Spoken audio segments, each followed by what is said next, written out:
In the heart of downtown Chicago, a 24-year-old black janitor named Darius is working the graveyard shift when a leather-clad Hell's Angel walks into the corporate lobby and is immediately surrounded by aggressive security guards. While everyone in the building watches in terrified silence, Darius steps between them to defend the biker and is fired on the spot by his supervisor. What he doesn't know is that this motorcycle club has deep ties to the corporation's biggest client, and what they do next will flip his entire world upside down. Before we jump back in, tell us where you're tuning in from, and if this story touches you, make sure you're subscribed, because tomorrow I've saved something extra special for you. The fluorescent lights hummed their monotonous drone through the marble corridors of the Westfield Corporate Tower, a gleaming 50-story monument to steel, glass, and ambition sitting proud in Chicago's financial district. It was 11:47 p.m. on a Thursday, and the building had long since emptied of its army of suits, consultants, and ambitious junior analysts. What remained was the skeleton crew, security guards planted at their desks, a handful of IT techs fixing servers in climate-controlled closets, and the cleaning staff moving like ghosts through abandoned conference rooms and executive suites. Darius Monroe pushed his janitorial cart down the polished hallway on the 14th floor, the wheels squeaking softly against the tile. At 24, he had the kind of lean, wiry build that came from years of physical work and not enough sleep. His dark skin gleamed faintly under the harsh lights, and his close-cropped hair was hidden beneath a plain navy blue cap. He wore the standard-issue grey uniform shirt with his name stitched above the pocket in red thread, sleeves rolled to his elbows, revealing forearms marked by old scars from childhood games and teenage mistakes. He moved with efficiency, not because anyone was watching, but because that was how he was wired. Trash bins emptied, desks wiped down, carpets vacuumed in neat overlapping rows. He took pride in his work even if no one else noticed. Even if most people looked right through him, like he was part of the furniture. The building was quiet tonight, almost peaceful. Darius liked the night shift for that reason. No executives barking orders into Bluetooth earpieces. No interns spilling coffee and pretending they didn't see him cleaning it up. Just him, the hum of the HVAC system, and the city lights twinkling through floor-to-ceiling windows like a grid of fallen stars. But peace, Darius had learned, never lasted long. He heard the voices before he saw anyone, sharp, tense, escalating. They echoed up from the lobby 15 floors below, carried through the open atrium that cut through the center of the building like a canyon. Darius paused mid-wipe, frowning. Raised voices weren't uncommon. Drunken corporate types stumbling back from client dinners, delivery drivers arguing about access. But this felt different. This had an edge. He abandoned his cart and walked toward the atrium railing, leaning over just enough to peer down into the vast marble lobby below. What he saw made his stomach tighten. A man stood in the center of the lobby, hands raised slightly in a gesture that could have been surrender or frustration. He was broad-shouldered and barrel-chested, dressed in a black leather vest over a faded gray t-shirt. Tattoos crawled up both arms in intricate dark designs, skulls, flames, wings, things that looked like they'd been earned, not bought. His jeans were worn, his boots heavy and scuffed. On the back of his vest, stitched in bold white letters, were the words Iron Reaper's MC, with a winged skull emblem beneath it. Surrounding him were 3 security guards, all in crisp white shirts and black slacks, radios clipped to their belts. The one in front, a tall, thick-necked man with a buzz cut and a jaw that looked like it had been carved from granite, was doing most of the talking. His name tag read Brennan. Darius couldn't hear every word from this distance, but he caught enough. "You need to leave, now. I'm here to see someone. I'm not causing trouble. You're trespassing. This is private property. I told you I have an appointment. Check your logs. I don't care what you think you have. You don't belong here." The biker, a man Darius would later learn was named Johnny, spread his hands wider, his voice calm but strained. "Man, I'm just trying to do what I was asked to do. Can we not make this a thing?" Brennan stepped closer, his chest puffed, his hand drifting toward the baton on his belt. "It's already a thing. You walked in here looking like a threat, and I'm treating you like one." One of the other guards, a younger guy with nervous energy, muttered something under his breath. Darius caught the word gang and felt his jaw clench. Johnny's expression didn't change, but something flickered in his eyes. Not anger, something sadder, recognition. He'd heard it all before. Darius stood frozen at the railing, his heart pounding. He'd seen this play out 100 times in 100 different ways. A man judged not by his words but by how he looked, by the ink on his skin, by the clothes he wore, by the assumptions people made the moment they laid eyes on him. Darius knew that feeling intimately. He'd been followed in stores since he was 12, pulled over by cops who didn't like the car he drove or the neighborhood he came from. Told he didn't fit the culture at job interviews where his resume sparkled but his face didn't. He'd learned to keep his head down, his voice steady, his movements non-threatening.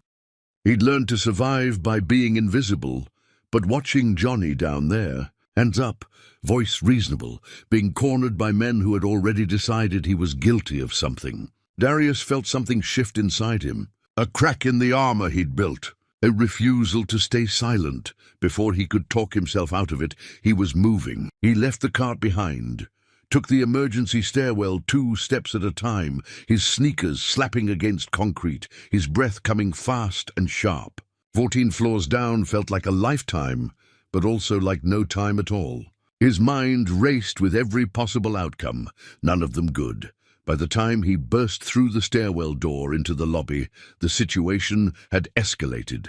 Brennan had his hand on Johnny's shoulder, trying to steer him toward the exit. Johnny wasn't resisting, but he wasn't moving either, his boots planted firm on the marble floor.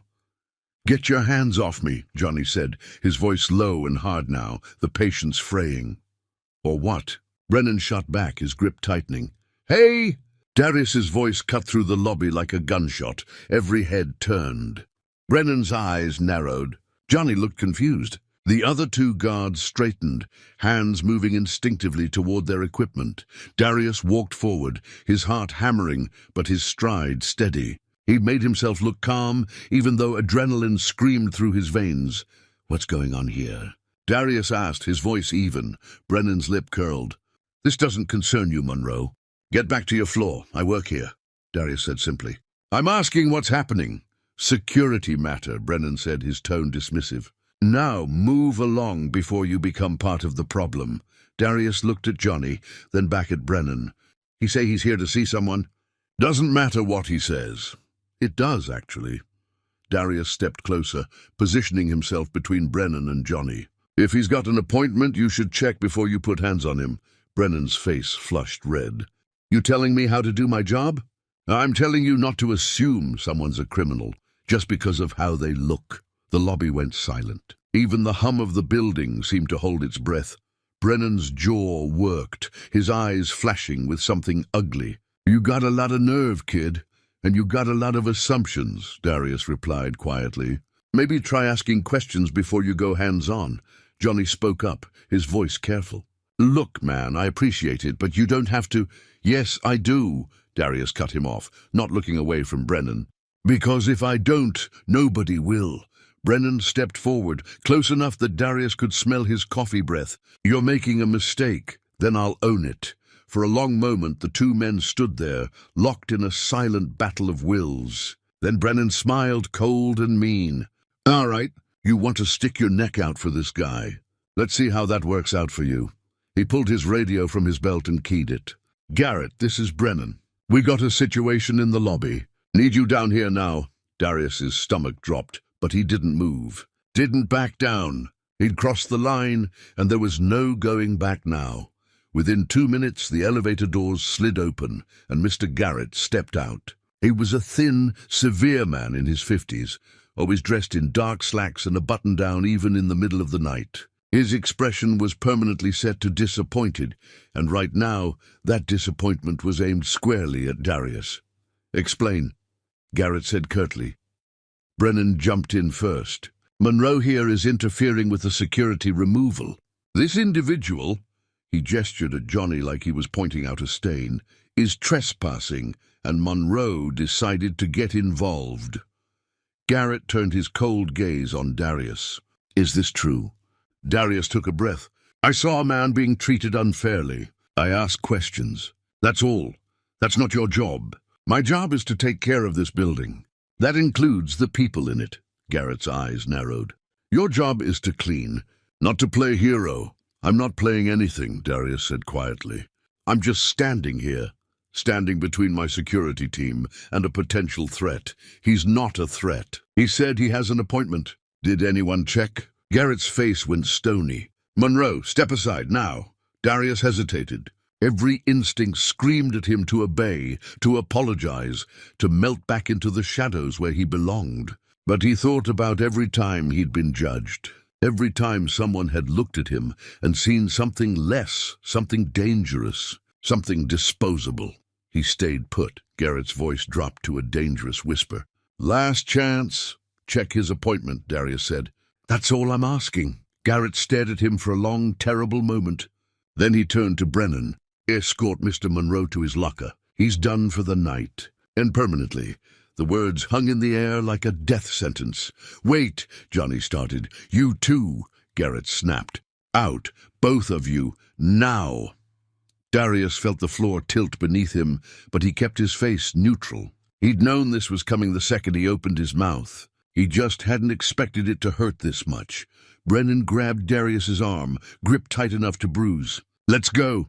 As they walked him toward the service elevator, Darius glanced back once. Johnny stood there in the center of the lobby, watching him with an expression Darius couldn't quite read. Respect, maybe, or sorrow.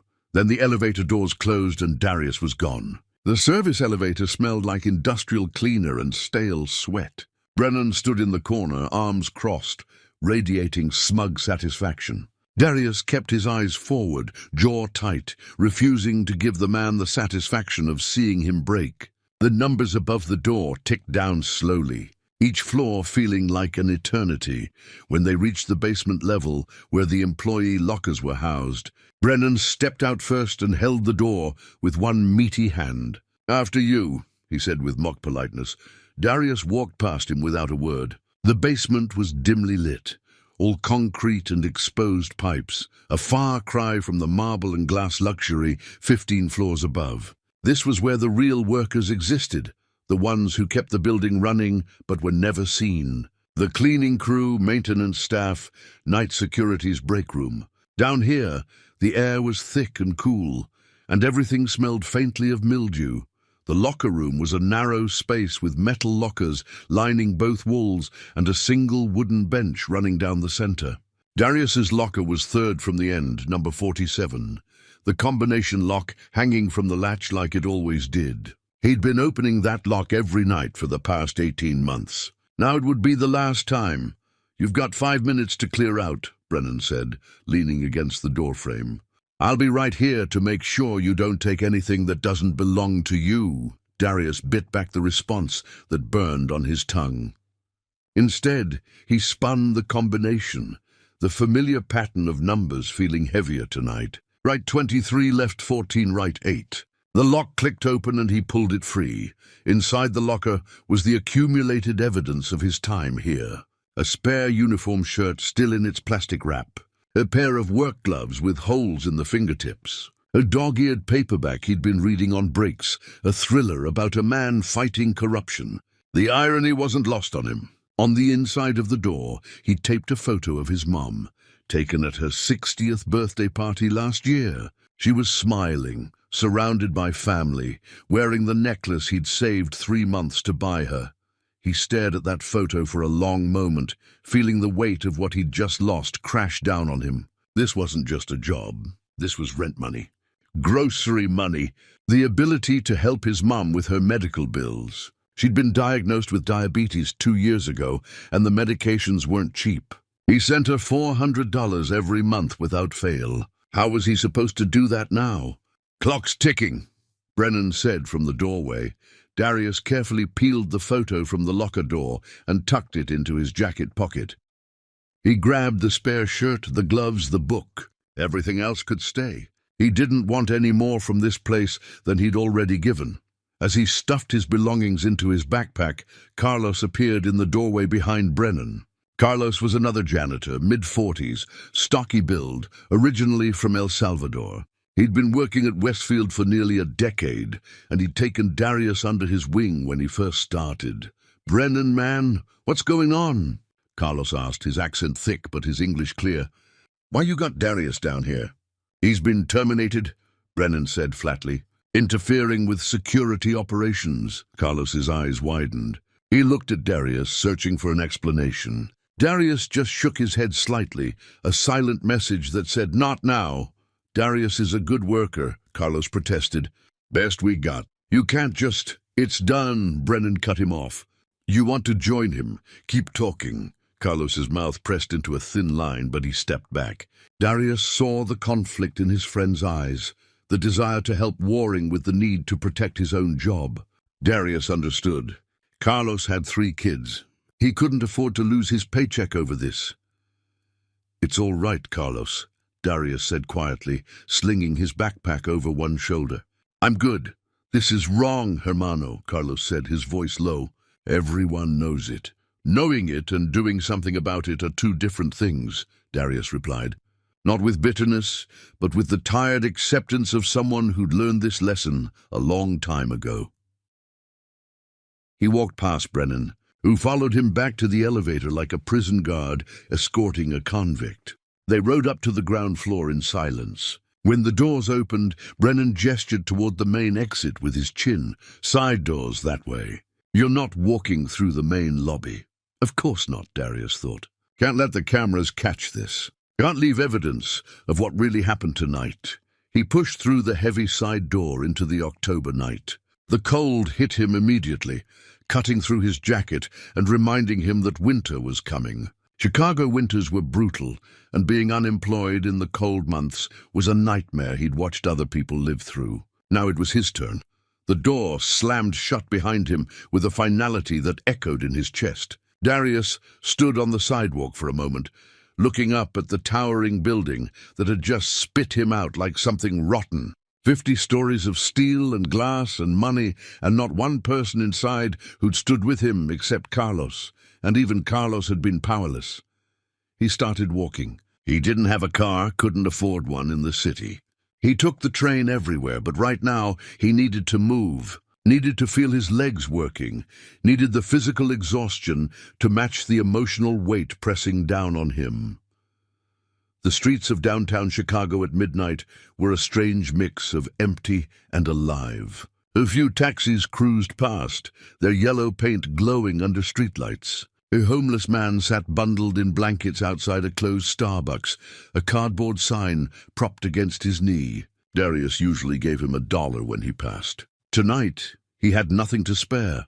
He walked for blocks, past darkened storefronts and glowing bar windows, past groups of young professionals stumbling home from happy hours that had stretched too long. No one looked at him. To them, he was just another black man, walking alone at night, invisible or vaguely threatening, depending on who was looking. His phone buzzed in his pocket.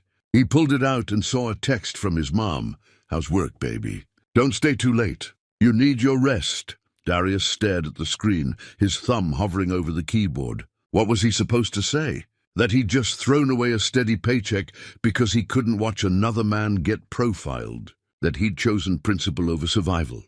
His mom would understand. She'd raised him to stand up for what was right, but she'd also worry herself sick over how he'd make rent.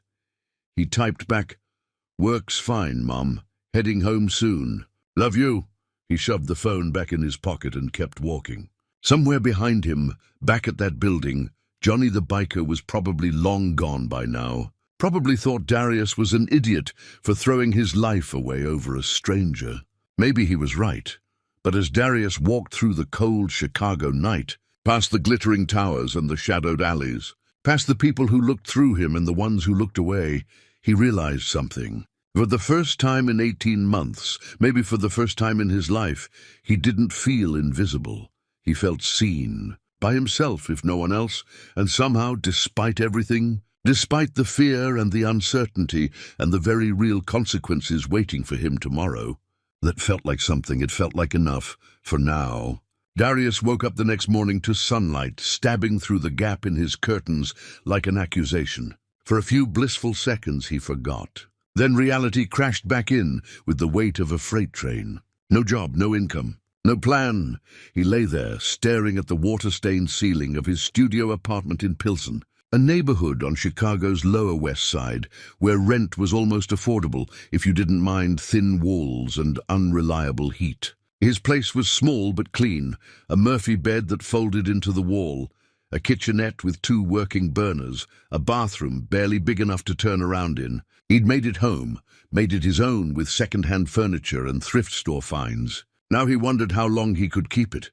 His phone sat on the milk crate he used as a nightstand, screen dark and silent. Part of him hoped it would ring, that maybe Garrett had reconsidered, that someone from the building would call and say there'd been a mistake. But the phone stayed quiet, and Darius knew better than to believe in miracles. He forced himself up, splashed cold water on his face, and stared at his reflection in the bathroom mirror. Same face he'd seen yesterday. Same dark eyes, same broad nose, same close-cropped hair. But something was different. There was a tension in his jaw, a tightness around his eyes that hadn't been there before. The look of a man who'd made a choice and was about to find out what it cost. He made instant coffee, the cheap kind that tasted like burnt rubber, but had enough caffeine to wake the dead. While it cooled, he pulled out his laptop, an old Dell he'd bought refurbished 3 years ago that barely held a charge. He opened the browser and started searching. Job listings, janitorial positions, anything. Chicago cleaning services, overnight shift, $9 an hour. Murphy's commercial maintenance, part-time, no benefits. ABC Building Solutions must have 3 years experience and reliable transportation. He clicked through page after page, filling out applications with the mechanical efficiency of someone who'd done this before. Each one asked the same questions. Previous employer? Westfield Corporate Tower. Reason for leaving? He typed personal reasons and moved on. 2 hours later, he'd submitted 14 applications and felt no closer to security than when he'd started. His coffee had gone cold. His stomach growled, reminding him he'd skipped dinner last night. He made toast with the last of his bread and ate it standing at the counter, staring out the window at the street below, where life continued without pause. His phone finally buzzed. For a second, his heart leapt. Then he saw the name, Carlos. "Hermano, you okay?" Darius typed back quickly. "Yeah, I'm good. Looking for work. Man, everyone's talking about what happened. Brennan's walking around like he won something. Garrett won't say nothing, but word got around. That biker Johnny, he really had an appointment?" Darius paused. He'd assumed Johnny was telling the truth, but he'd never actually confirmed it. "I don't know." "Did they check?" 3 dots appeared, then disappeared, then appeared again. Finally, nobody checked. They just wanted him gone. Darius set the phone down and closed his eyes. So it had all been for nothing. Johnny probably didn't have an appointment. He'd probably been some random guy who wandered into the wrong building. And Darius had torched his life over it. But even as the thought formed, he knew it wasn't true. Because even if Johnny hadn't had an appointment, he'd still deserved basic respect. He'd still deserved to be treated like a human being instead of a threat. And that was worth standing up for, appointment or not. Another text came through. "You need anything, money?" "I can't do much, but I'm good," Darius typed back. "Thanks, though, really. You're a good man, Darius. Don't let them make you think different." Darius didn't respond. He couldn't. The lump in his throat wouldn't let him. He spent the rest of the day in a fog, moving through his apartment like a ghost. He cleaned, because that's what he did when his mind was too loud. He scrubbed the kitchen counter until it gleamed, vacuumed the carpet even though it didn't need it, organized his closet by color, anything to keep his hands busy and his thoughts quiet. By evening, exhaustion had set in, the kind that came from stress rather than physical labor. He made ramen, the 39-cent kind, and ate it while watching the news on his ancient TV. A story about a corporate merger, another about rising rent prices in the city. Nothing about unemployed janitors who'd made stupid choices for the right reasons. He was washing his bowl when someone knocked on his door. Hard, insistent. Darius froze. Nobody visited him. His mum lived an hour away and always called first. Carlos knew better than to show up unannounced. Landlord? Rent wasn't due for another week. The knock came again, louder this time. Darius dried his hands and walked to the door, peering through the peephole. What he saw made him step back in shock. Standing in the hallway, looking completely out of place in the narrow corridor with its flickering fluorescent lights and peeling paint, was Johnny, the biker from last night. Still wearing his leather vest, still covered in tattoos, still looking like he'd ridden straight out of a different world. Darius opened the door slowly, leaving the chain on. "How did you find me?" Johnny held up both hands in a gesture of peace. "I'm not here to cause trouble. I needed to talk to you. About last night." "There's nothing to talk about," Darius said flatly. "You got kicked out. I got fired. End of story." "That's the thing," Johnny said, his voice rough but earnest. "It's not the end. Not even close. Can I come in?" 5 minutes. That's all I'm asking." Darius studied him through the gap. Every instinct told him to slam the door, to protect what little he had left. But something in Johnny's eyes stopped him. Not pity, not guilt. Something else. Something that looked almost like respect. Against his better judgment, Darius slid the chain off and opened the door wider. 5 minutes. Johnny stepped inside, his boots heavy on the thin carpet. He looked around the small space, taking it in without judgment. Then he turned to face Darius, and when he spoke, his voice carried a weight that made Darius listen. "Last night, you stood up for me when nobody else would. You lost your job because you saw me as a person instead of a problem. That kind of thing, it doesn't happen often. Not in my world, not in yours. And I couldn't just walk away from it. So what?" Darius said, crossing his arms. "You came to say thanks?" "Consider it said. Now I've got job applications to fill out." "I didn't come to say thanks," Johnny replied. "I came to tell you that what you did, it meant something. And it's going to mean even more once my club finds out what happened." Darius frowned. "Your club?" "The Iron Reapers." Johnny nodded slowly. "Yeah, the Iron Reapers. And there's something you should know about us. Something that building and that security guard and that supervisor of yours are about to find out the hard way."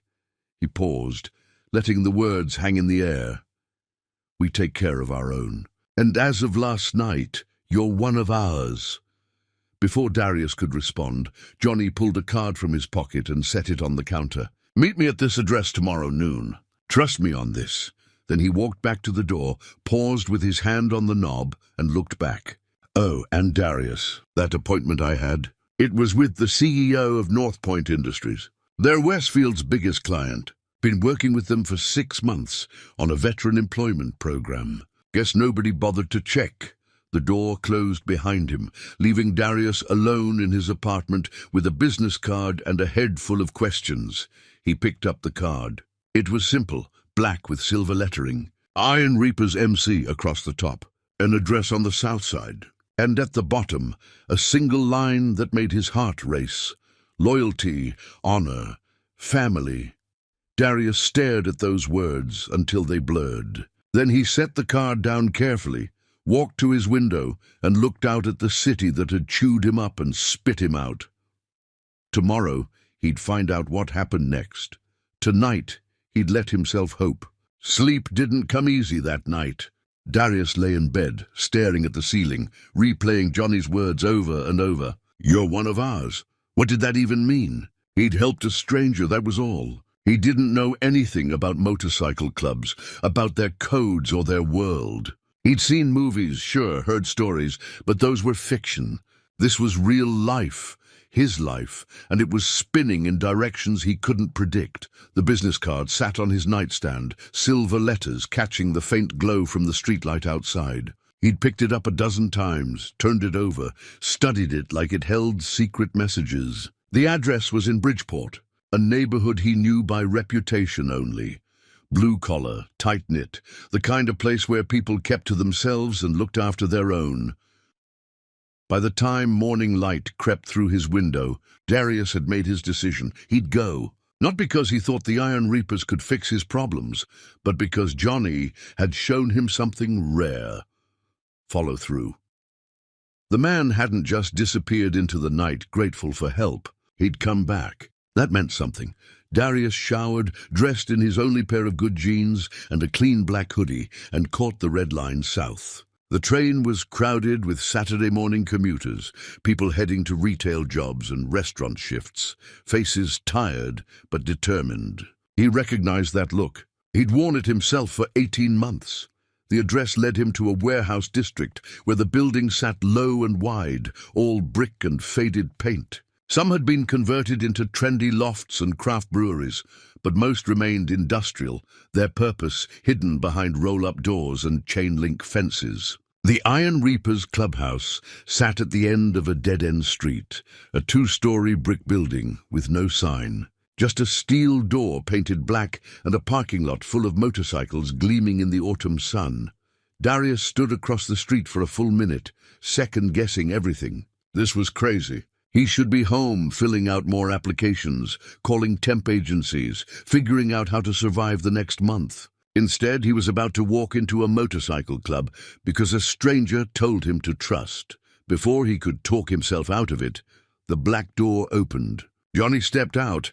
No leather vest this time, just jeans and a thermal shirt, a steaming mug in his hand. He spotted Darius immediately and raised the mug in greeting. "Figured you'd show," Johnny called. "Come on in." Darius crossed the street, each step feeling heavier than the last. Up close, the building looked older than he'd thought, mortar crumbling between bricks, windows reinforced with steel mesh. But it was clean, well-maintained, the kind of place that had seen decades and would see decades more. Johnny held the door open. "Don't worry. Nobody bites unless you ask them to." Inside, the clubhouse was nothing like Darius expected. He'd imagined something dark and threatening, all smoke and shadows. Instead, he found himself in a large, open space with high ceilings, exposed beams, and natural light streaming through skylights. The walls were covered with photos, rows and rows of them. Men on motorcycles, group shots, memorial plaques for members who'd passed. In one corner sat a full bar, bottles lined up neatly behind polished wood. In another, a pool table and worn leather couches. It felt less like a hideout and more like a clubhouse in the truest sense, a place where people gathered, where community happened. A dozen men were scattered throughout the space, some playing pool, others sitting at tables talking over coffee. They all looked up when Darius entered, eyes sharp and assessing but not hostile. These were men who'd learned to read people fast, to separate threat from ally in seconds. Johnny led him toward the back, where a large table sat beneath one of the skylights. Seated at the head was a man who could only be Reaper. He was older than the others, maybe mid-50s, with a grey beard trimmed close, and eyes that had seen too much but hadn't gone hard. He wore a leather vest covered in patches, the kind you earned, not bought. When he stood, he moved with the careful precision of someone managing old injuries. This him. Reaper's voice was gravel and smoke, but not unkind. "This is Darius," Johnny confirmed. Reaper extended a calloused hand. "Name's Reaper. I'm president of this chapter. Johnny tells me you stuck your neck out for him last night." Darius shook his hand, surprised by the firmness of the grip. "I just did what was right. Most people don't," Reaper replied, gesturing for Darius to sit. "That's the problem with the world. Everybody knows what's right. Not many actually do it when it costs them something. Preparing and narrating this story took us a lot of time, so if you are enjoying it, subscribe to our channel. It means a lot to us." Now back to the story. Darius sat, feeling the weight of attention from every man in the room. They weren't staring exactly, but they were aware, listening even while pretending not to. Johnny said something about North Point Industries. Darius began carefully. "Said he had an appointment." Reaper nodded, settling back into his chair. 6 months ago, North Point came to us with a proposal. They wanted to create a veteran employment program, help guys coming back from overseas find good jobs, learn skills, transition back to civilian life. "A lot of our members are vets. Combat support, all branches. We partnered with them to make it happen. He pulled out a folder and slid it across the table. Darius opened it to find official documents, contracts, letters on corporate letterhead. Everything legitimate, everything real. Johnny was meeting with their VP of operations, Reaper continued. Had a scheduled appointment. Was in their system, everything proper. He was there to discuss expanding the program. Instead, he got profiled, harassed, and thrown out by security, who couldn't be bothered to make a single phone call. Darius felt his stomach tighten. They never checked. No, they didn't, Reaper confirmed. And that tells us everything we need to know about how that building operates. How they see people like us, like you. Johnny leaned forward, his voice quiet but intense. Darius, you lost your job because you refused to play along with that. You stood up when everyone else stood down. That matters to us. That matters a lot. Reaper tapped the folder. North Point is furious. When they found out what happened, how their meeting got cancelled because of discrimination, they started asking questions. Turns out you're not the first person to get mistreated at Westfield. Just the first one to take a stand. What does that mean? Darius asked, his voice barely above a whisper. It means, Reaper said with a thin smile, that Westfield Tower is about to have a very bad week. North Point's pulling their contract. That's 40% of Westfield's revenue. They're also filing a formal complaint about the treatment Johnny received, and they're demanding a full investigation into discriminatory practices. Darius's head spun. Because of one night? Because of what that one night revealed, Johnny corrected. You were the catalyst, man. You showed them what they'd been ignoring. Reaper stood, walking to the window. Here's where you come in. North Point wants to meet you. They want to hear your story directly, and depending on how that goes, they might have an opportunity for you. Something better than cleaning floors at midnight. Darius couldn't speak. This was too much, too fast. Yesterday he'd been unemployed and hopeless. Now he was sitting in a motorcycle clubhouse being told that his life might actually change for the better. Why? He finally managed. Why do all this for me?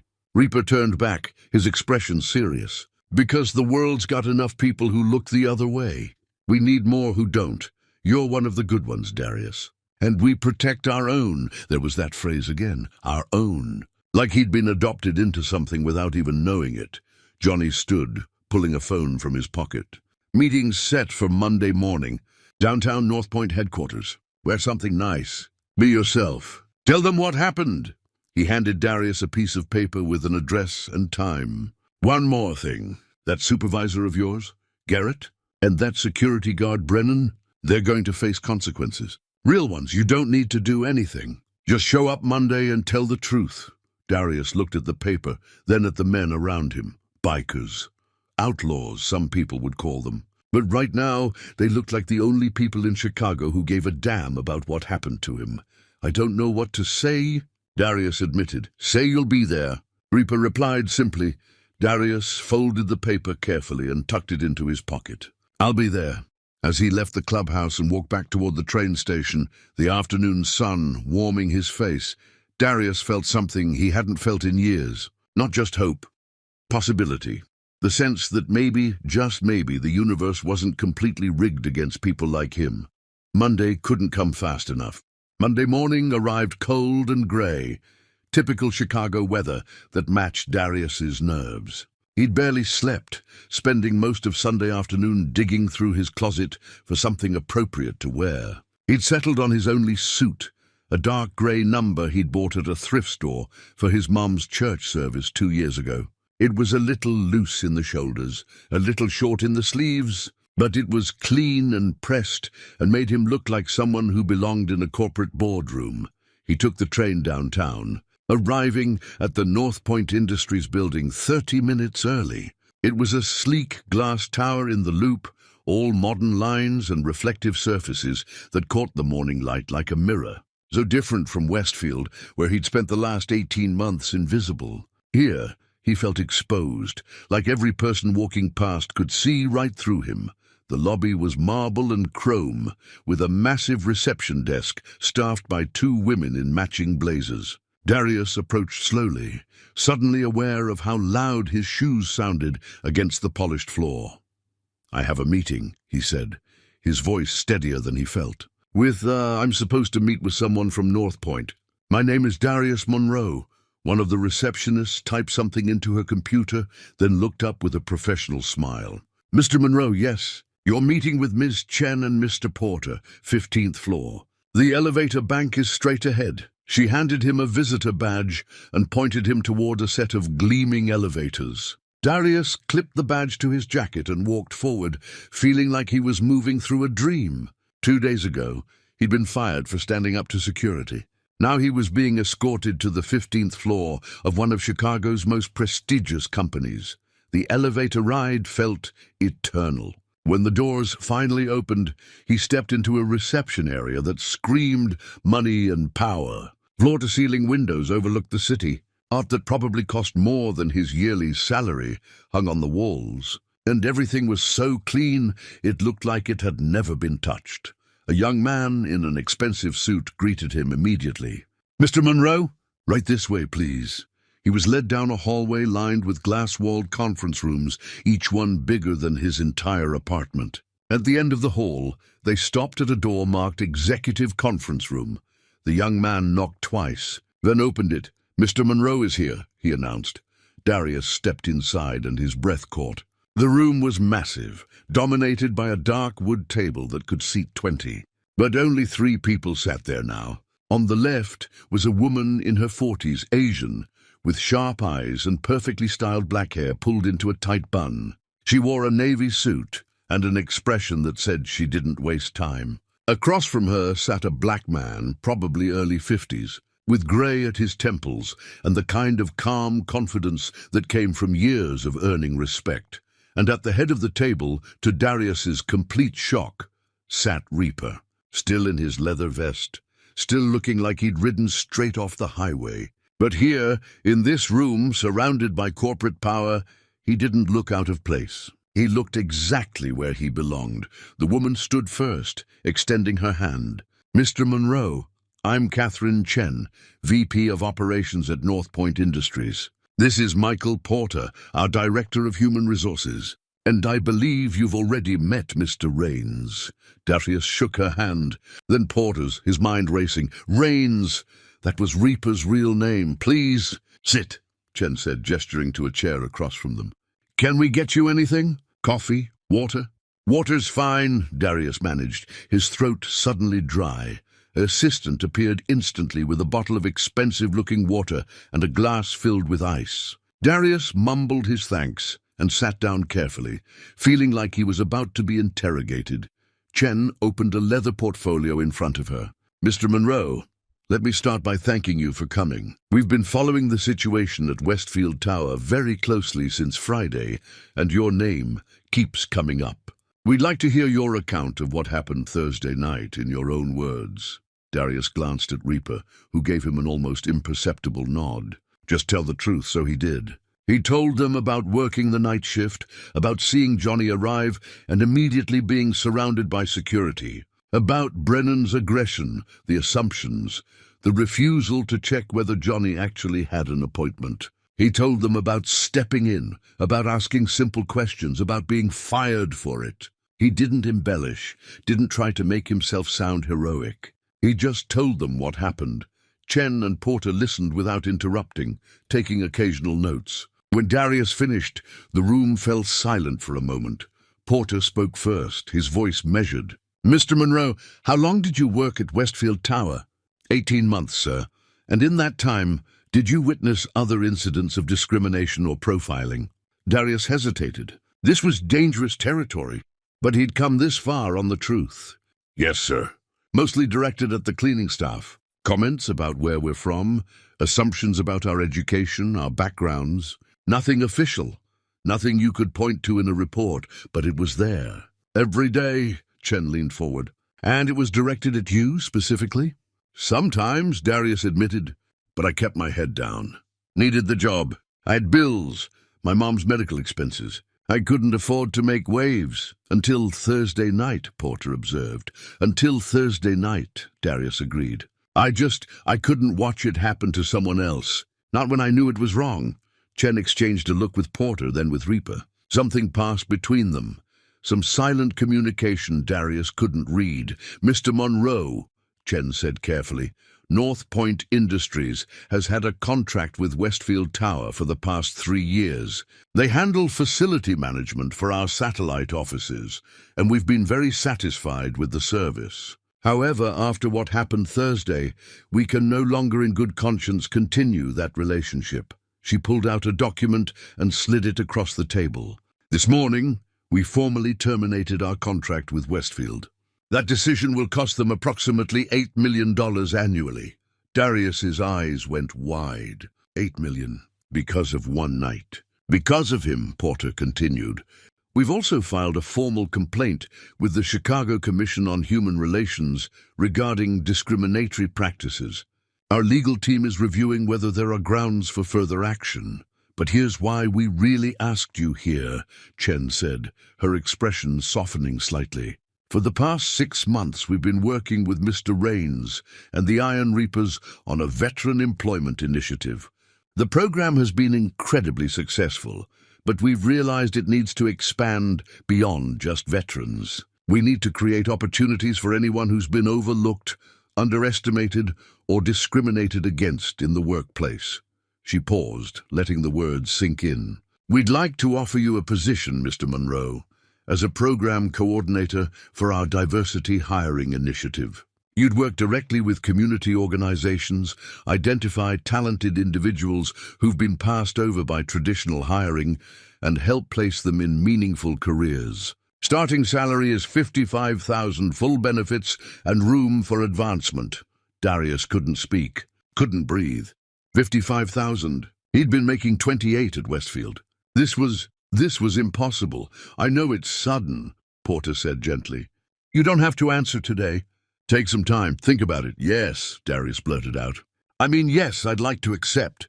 "If you're serious," Chen smiled, the first real warmth he'd seen from her. "We're very serious, Mr. Monroe. When can you start?" Reaper finally spoke, his gravelly voice carrying a hint of pride. "Told you, kid. We take care of our own." As they discussed start dates and paperwork, as Chen handed him folders full of information and Porter explained benefits packages, Darius felt like he was floating. This wasn't just a job. This was a career. This was a chance to help other people the way he'd been helped. This was everything he'd never dared to dream about. When the meeting finally ended and he walked back to the elevator, Reaper joined him. They rode down in silence until they reached the lobby. "Thank you," Darius said quietly. "For everything." Reaper clapped him on the shoulder. "You earned it. What you did Thursday night, that took guts. Not many people have that anymore. Now you get to help others find theirs." The elevator doors opened, and they stepped out into the marble lobby.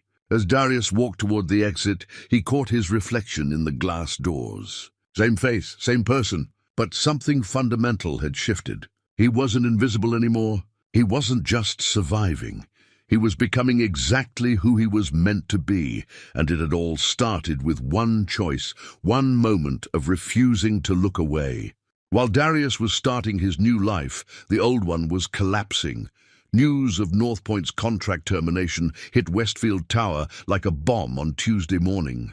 By noon, the entire building knew. By evening, heads were rolling. Carlos called. Darius, that afternoon, his voice barely containing his excitement. "Hermano, you need to hear what's happening here. It's crazy, man. Absolutely crazy." Darius was sitting in his apartment, still processing the job offer, still unable to believe his life had changed so dramatically in 4 days. "What's going on?" Corporate showed up this morning. Not building management, real corporate. The owners, 3 guys in suits walking around with clipboards and angry faces, asking questions, pulling people into offices. They talked to me for 20 minutes about you, about what I saw Thursday night, about how management treats the staff. "What did you tell them?" Darius asked, his heart beating faster. "The truth," Carlos said firmly. "I told them you were the best worker we had, that you got treated like dirt even though you did twice the work of anyone else, that Garrett and Brennan threw you out for helping someone who actually had an appointment. I told them everything." There was a pause. Then Carlos continued, his voice dropping. Garrett's gone, Darius. Fired this morning. They walked him out the same way he walked you out. Security escort, 5 minutes to clear his office. Done. And Brennan, he's on suspension pending investigation. Word is he won't be back. Darius leaned back against his wall, processing this. Part of him felt vindicated. Another part felt oddly hollow. What about everyone else? Scared, Carlos admitted. The whole security team is walking on eggshells. Kim at the front desk is terrified she's next. Even the mechanics are nervous. Corporate's doing a full review of hiring practices, treatment of staff, everything. They're bringing in some kind of consultant to interview everyone. Because of North Point, Darius said quietly. Because of you, Carlos corrected. North Point pulled their contract because of what happened to you. $8 million, Darius. That's bigger than any of us. The owners can't ignore that. After they hung up, Darius sat in silence for a long time. He'd never wanted to hurt anyone, hadn't set out to destroy careers or cost people their jobs. He'd just wanted Johnny to be treated with basic human dignity, but actions had consequences, and sometimes those consequences rippled out in ways you couldn't predict. His phone buzzed again. This time it was a number he didn't recognize. He almost didn't answer, but something made him pick up. Is this Darius Monroe? A woman's voice, professional and clipped. Yes, this is Darius. Mr. Monroe, my name is Sandra Oakes. I'm an attorney with the Chicago Commission on Human Relations. I'm calling regarding the complaint filed by North Point Industries concerning Westfield Tower. We'd like to schedule an interview with you as part of our investigation. Darius's stomach tightened. An investigation? Yes, sir. Based on the information we've received, there are potential violations of the Chicago Human Rights Ordinance. Your testimony would be crucial to our case. Would you be willing to speak with us? Yes. Yes, I would. They scheduled an appointment for Thursday. After Darius hung up, he realized his hands were shaking. This wasn't just about him anymore. This was bigger than one night, one firing. This was about a pattern, a system that had been running unchecked for who knew how long. Wednesday afternoon, Darius received an unexpected visitor. He was packing up his apartment, getting ready to move to a better place now that he could afford it, when someone knocked. Through the peephole, he saw a man in his 60s, white, wearing an expensive suit that probably cost more than Darius's rent. Cautiously, Darius opened the door. Can I help you? Mr. Monroe, my name is Richard Westfield. I own the building where you used to work. Darius's breath caught. The actual owner. Here, at his apartment. Westfield held up both hands in a peaceful gesture. I'm not here to cause trouble or threaten you. I'm here to apologize. Darius didn't know what to say, so he just stepped aside and let the man in. Westfield looked around the small apartment with the same assessing eye Darius had seen 100 times, but without judgment. Just observation. I won't take much of your time, Westfield began, standing awkwardly in the middle of the room. I've spent the last 2 days reviewing what happened to you. I've interviewed staff, watched security footage, read reports, and I'm horrified, Mr. Monroe. Absolutely horrified. He pulled out a folder from his briefcase.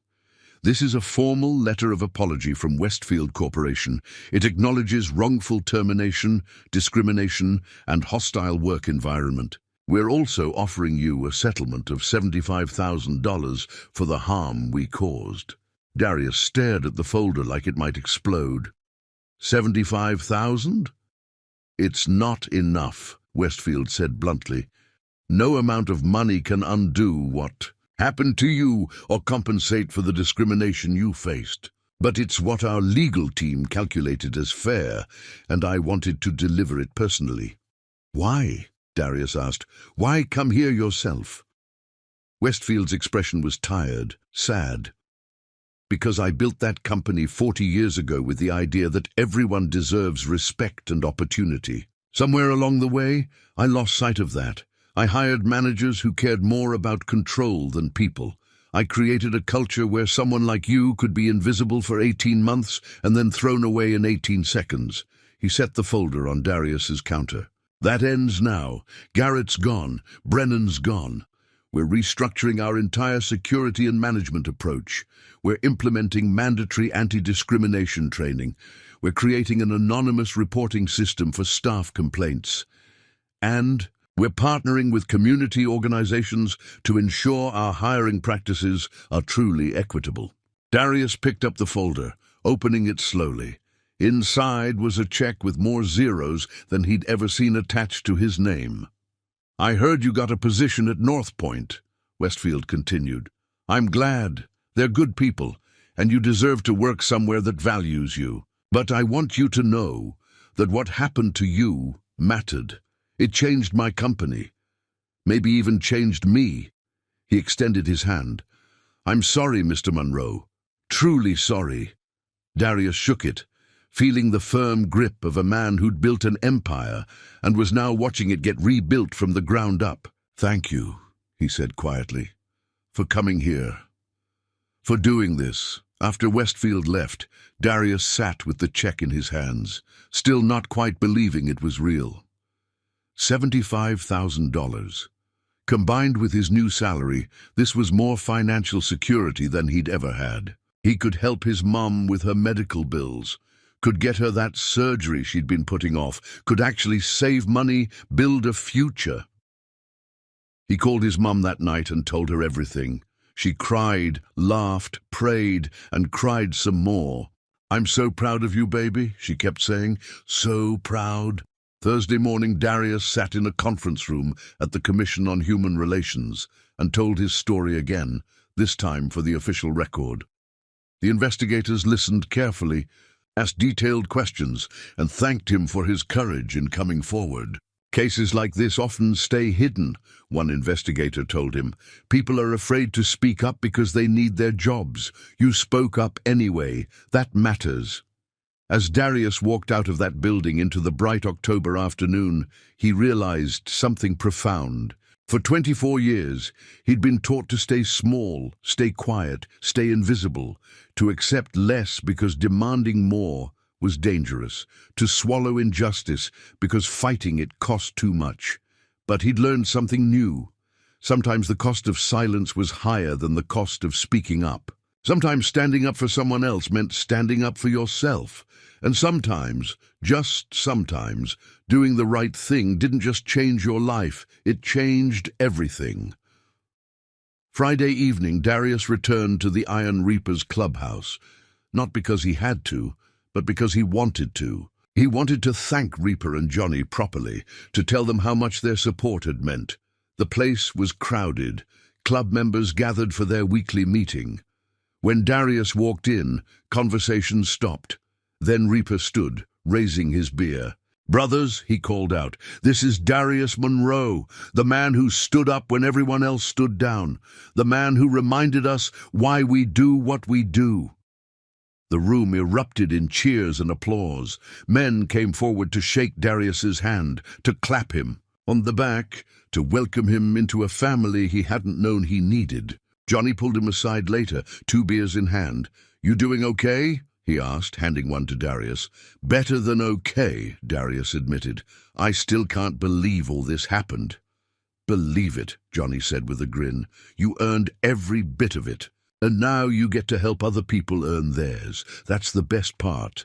As the night wore on, as Darius sat among these men who'd adopted him as one of their own, he felt something he'd never quite experienced before. Belonging. Not because of what he looked like or where he came from, but because of who he was, what he stood for. The choice he'd made that Thursday night had cost him everything he had, but it had given him back something infinitely more valuable, his dignity, his voice, his future, and that, he realized, was worth any price. 3 months later, winter had settled over Chicago with its typical brutality. Snow piled on sidewalks, wind cut through the downtown corridors like knives, and the sky stayed gray for days at a time. But inside the North Point Industries office on the 15th floor, Darius Monroe felt nothing but warmth. His desk sat near one of those massive windows overlooking the city, a view he'd never imagined having. The desk itself was clean and organized, with a nameplate that read Darius Monroe, Program Coordinator, in elegant lettering. His computer had 2 monitors. His chair was ergonomic and comfortable. He had business cards with his name on them, a corporate email address, and colleagues who treated him like an equal. But the best part wasn't any of that. The best part was the work itself. Every day, Darius connected with community organizations, churches, veteran groups, and re-entry programs. He interviewed people who'd been overlooked, underestimated, or written off by traditional employers. People with gaps in their resumes, criminal records, lack of formal education, or simply the wrong zip code. He listened to their stories, identified their strengths, and helped place them in positions where they could thrive. In 3 months, he'd helped place 47 people in jobs across Chicago. A formerly incarcerated man now worked in North Point's IT department. A single mother who'd been cleaning houses had been trained and hired as an administrative assistant. A veteran with PTSD who couldn't handle traditional interviews was now excelling in their logistics division. Every placement felt like a small victory, a crack in the system that had tried to keep people like him invisible. On a particularly cold Tuesday morning, Darius was reviewing applications when Catherine Chen knocked on his office doorframe. She'd been his biggest supporter since day one, checking in regularly, offering guidance and making sure he had everything he needed. "Got a minute?" she asked. "Always," Darius replied, gesturing to the chair across from his desk. Chen sat down with a tablet in hand, her expression unreadable. "I wanted to give you an update on the Westfield situation. The Chicago Commission on Human Relations completed their investigation." Darius set down his coffee, suddenly attentive. "And they found multiple violations of the Chicago Human Rights Ordinance. Systemic discrimination in hiring, promotion, and treatment of staff. Westfield Corporation has been ordered to pay fines totaling $200,000, implement comprehensive reforms, and submit to 3 years of monitoring." She paused, a slight smile appearing. "Garrett and Brennan have both been permanently barred from working in security or management positions within the city. It's part of the settlement agreement." Darius exhaled slowly. Justice, real, tangible justice. Not just for him, but for everyone who'd been mistreated at that building. "There's more," Chen continued. "Richard Westfield specifically requested a meeting with you. He wants to discuss a potential partnership between Westfield Corporation and our diversity hiring program. He's committed to doing better, and he wants you to help him figure out how." Darius sat back, processing this. "He wants my help." "He wants your expertise," Chen corrected. "You understand these issues in a way most consultants never will, because you live them. That's valuable, Darius. That's powerful." After Chen left, Darius stood at his window, looking out at the city below. Somewhere out there, people were working jobs that didn't value them, staying quiet because they needed the paycheck, accepting treatment they didn't deserve. He'd been one of them. Now he was in a position to change that, one person at a time. His phone rang. The screen showed Iron Reaper's clubhouse. "Darius," Reaper's gravelly voice came through.